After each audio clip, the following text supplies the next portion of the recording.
पेश है हिंदी जबान में अपडेट। भारत द्वारा अवैध रूप से अधिकृत जम्मू कश्मीर भारतीय बर्बरता के कारण रक्त रंजित है। भारत द्वारा अवैध रूप से अधिकृत जम्मू कश्मीर में भारतीय सशस्त्र बलों के हाथों निरंतर हत्याएं चालू हैं। भारतीय सशस्त्र बलों द्वारा गत 2 दिनों में कुलगाम तथा कठुआ जिलों में 3 युवकों की हत्या कर दी गई। भारत द्वारा अवैध रूप से अधिकृत जम्मू कश्मीर में जनवरी 1989 से 31 अगस्त 2024 के मध्य 96,347 व्यक्ति भारतीय बुनियादों का निशाना बन गए।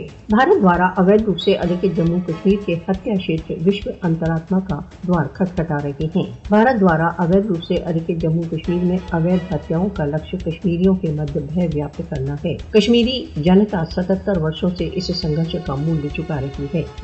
भारत द्वारा अवैध रूप से अधिकृत जम्मू कश्मीर में अंतर्राष्ट्रीय मानों का उल्लंघन कर रहा है। भारत द्वारा अवैध रूप से अधिकृत जम्मू कश्मीर में अत्याचारों के सभी रिकॉर्ड तोड़ लिए हैं। विश्व के लिए क्या भारत द्वारा अवैध रूप से अधिकृत जम्मू कश्मीर में मोदी शासन की पाशविकताओं का नोटिस लेने का समय नहीं आ गया? भारत इस प्रकार की अंधाधुंध हत्याओं द्वारा कश्मीरियों को दमित तथा आतंकित नहीं कर सकता। भारतीय चंगुल से मुक्ति भारत द्वारा अवैध रूप से अधिकृत जम्मू कश्मीर की यातनाओं को समाप्त करने का एकमात्र उपाय है। विश्व को भारत द्वारा अवैध रूप से अधिकृत जम्मू कश्मीर में पाशविक भारतीय बलों की अंधाधुंध हत्याओं को बंद करने के लिए हस्तक्षेप करना चाहिए।